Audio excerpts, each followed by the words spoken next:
K디지털, 바이오헬스 기업들이 미국 국빈 방문 일정에서 유의미한 경제 성과를 달성했습니다. 보건복지부와 한국보건산업진흥원은 27일 미국 보스턴에서 한미 양국 기업이 함께 참여하는 한미 디지털, 바이오헬스 비즈니스 포럼을 개최했다고 밝혔는데요. 이번 포럼에서 한미 기업 간 신약 후보 물질 수출 계약이 1건, 디지털 헬스케어, 제약 바이오, 의료기기 분야에서의 MOU 9건 등 총 10건의 계약 체결이 있었습니다. 이를 통해 6,700억 원 이상의 경제적 효과를 달성했다는 보도가 나왔습니다.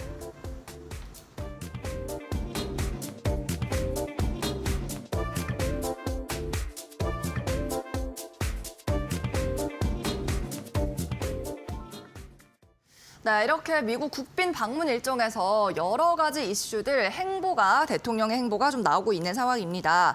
바이오 기업들에서도 유의미한 성과가 있었다라는 내용이 보도되고 있는데 조금 더 종목별로 자세히 또 들어보는 시간을 가져봐야겠고요. 일단 어떤 성과들이 있었는지부터 좀 궁금하네요.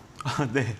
자, 우선은 대웅 제약이 자가 면역 질환 신약 후보 물질의 글로벌 기술 수출 계약이 체결됐는데 이 부분이 좀 상당히 좀 주목할 만한 부분이고 여기에 추가적으로 카카오 헬스케어는 구글 클라우드와 연합학습 기술을 활용한 헬스케어 데이터 분석하고 예측 시스템 이런 부분들에 대한 개발과 기술 협력에 대한 MOU가 체결됐고 추가적으로 또 유바이오로스는 바이오텍 간 폐렴 구근 백신 핵심 원료 물질을 이제 수출이 진행되었고 계약이 성사가 되었고 올릭스는 RNA 간섭 기술 기반 유전자 치료제 공동 연구 개발을 좀 체결을 했고 여기에 이제 마지막으로 PCL은 이제 체외 진단 제품 기술력 강화 및 미국 현지 시장 진출에 대한 협력을 좀 진행하면서 지금 주식시장에 상장되어 있는 기업들에 대해서 이렇게 내용을 정리해드렸고 여기도 추가로 더 있긴 하지만 그런 부분들은 크게 중요하지 않다라고 좀 말씀을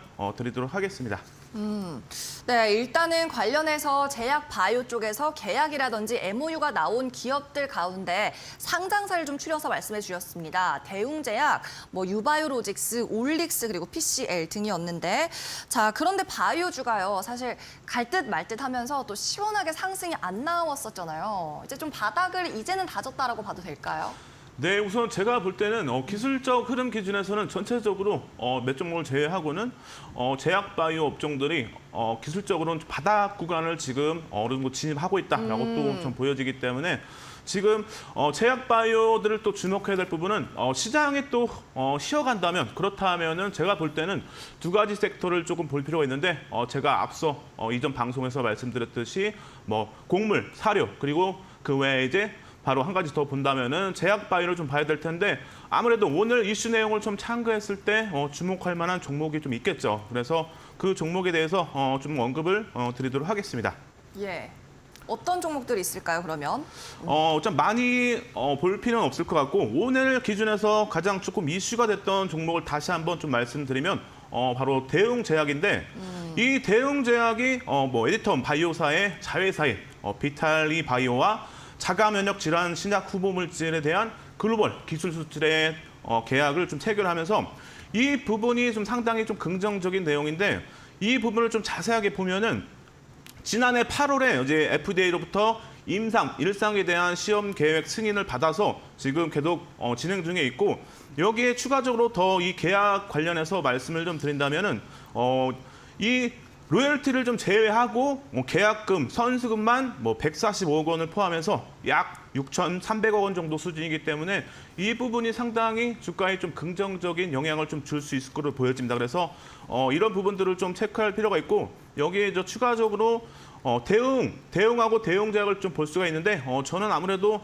여러분들이 고가주는 조금 별로 좀 안 좋아하기 때문에 대웅을 좀 보시라고 좀 말씀을 드릴 텐데 대웅 기준에서 간단하게 좀 설명을 드리면은 실적 부분에서 상당히 양호한 수준을 보이고 있죠. 그래서 실적이 꾸준하게 상승세를 보이고 있고 그렇다면은 이런 신규 계약을 좀 참고한다면 올해 충분히 좋은 또 실적을 또 기대를 해볼 수가 있겠죠. 그래서 실적 부분에서는 대웅 상당히 기대가 된다고 말씀을 좀 드리도록 하고 차트 흐름상 기준에서도 상당히 보시면은 지금 바닥 구간에서 어느 정도 흐름을 좀 보이고 있죠. 그래서 횡보를 좀 보이고 있기 때문에 박스권 구간을 이제 돌파를 한 흐름도 좀 기대를 해볼 수가 있겠죠. 그래서 지금 현 구간에서 한번 관심 갖고 다 중단기적으로 좀 지켜볼 필요가 있다라고 말씀을 드리도록 하겠습니다.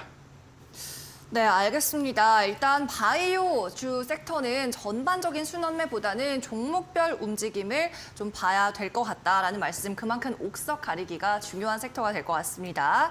자, 대웅을 탑픽으로 제시하시는 것 같습니다. 올해 좋은 실적 날 것이다. 그리고 현재 구간에서 좀 관심 갖고 대응해보면 좋겠다라는 말씀이었어요. 자, 그리고 전문가님, 우리가 앞서 제가 오프닝에서 또 말씀을 드렸는데 이 SG증권 물량발 하한가를 계속 기록했던 종목들이요. 오늘로써 드디어 하한가에서 탈출했습니다. 네, 예. 네, 이제 네. 가지고 계셨던 분들은 계속 점하였기 때문에 그냥 팔고 싶어도 팔지 못하는 상황이 분명히 있었을 거거든요. 네, 그렇죠. 대응을 좀 어떻게 해야 될까요?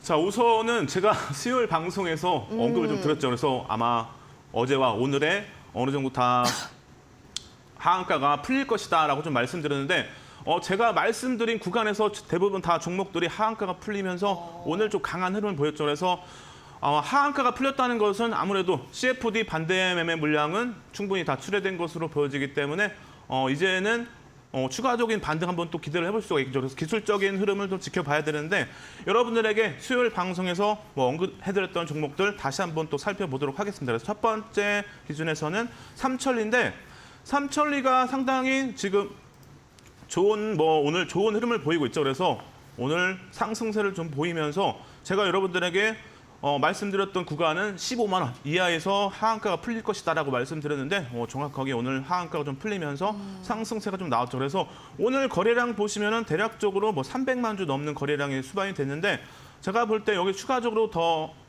거래량이 더 수반된다면 내일 기준에서 300만 주 이상 거래량이 더 강하게 실린다면은 추가적인 반등은 또 한번 기대를 해볼 수가 있겠죠. 그래서 이제 단기적으로 조금 볼 필요가 있기 때문에 추가적인 상승세가 나오기 위해서는 300만 주 정도의 거래량이 수반되는지 여부를 체크하면서 다음 기준에서 목표가는 대략적으로 한 17만 원 정도까지는 다시 한번 지켜봐도 될 것 같아요. 그래서 이전에 하한가 기준에서 17만 원 정도의 기준을 잡고 한번 볼 필요가 있다라고 말씀을 좀 드리도록 하고, 자, 그 다음 종목은 이제 대성홀딩스인데 대성홀딩스도 여러분들에게 구간을 되게 딱 설정을 해드렸죠. 그래서 3만 원 이하에서 하한가가 풀릴 가능성이 높다라고 말씀드렸는데 오늘 정확하게 3만 원 이하에서 하한가가 좀 풀리면서 강한 상승세가 나왔죠. 그래서 오늘 상승세만 거의 한 60% 가까운 상승세를 보였기 때문에 이 종목 이제 추가적으로 더 상승하기 위해서는 오늘의 거래량을 넘기는 2천만 주 정도의 거래량이 수반된다면 충분히 기술적으로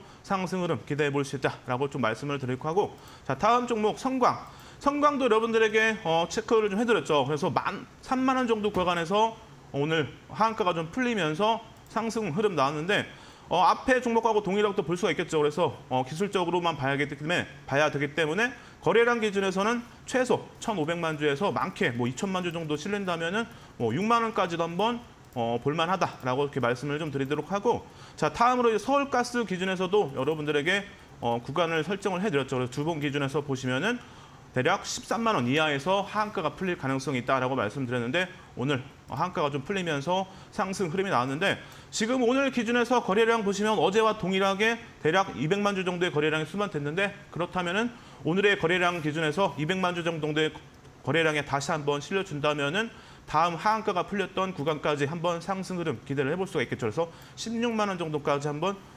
기대하는 흐름을 좀 기대를 해보아도 될 것 같고, 다음으로 이제 다우 데이터도 여러분들에게 설정을 좀 해드렸는데, 자, 보시면 일본 기준에서 15,000원 정도에서 하한가가 이제 풀릴 것이다 이렇게 또 구간을 설정해드렸고, 이전에 이제 하한가가 풀리면서 상승세를 보였지만 오늘 좀 꼬리가 달리면서 좀 부담스러운 그런 흐름이죠. 그래서 아무래도 추가적으로 더 탄력을 받기 위해서는 한 4천만 주 정도 거래량을 한번 수반되는지 여부 체크하면서 한번 보시면 될 것 같고, 세방 기준에서도 여러분들에게 언급을 좀 해드렸는데 상승세 추가적으로 더 이어가면서 오늘 기준에서 1,000만 주 정도 거래량이 수반됐는데 그렇다면 내일 기준에서 최소 다시 한번 1,000만 주 넘는 거래량이 수반된다면 오늘의 고점을 이제 돌파해서 다음 하한가가 나왔던 21,000원까지 한번 볼만하다라고 말씀을 드리도록 하고, 마지막으로 이제 할인 지수 기준에서 보시면은 이미 뭐 하한가가 뭐 풀렸었죠. 그래서 오늘 기준에서 거래량이 뭐 2,200만 주기 때문에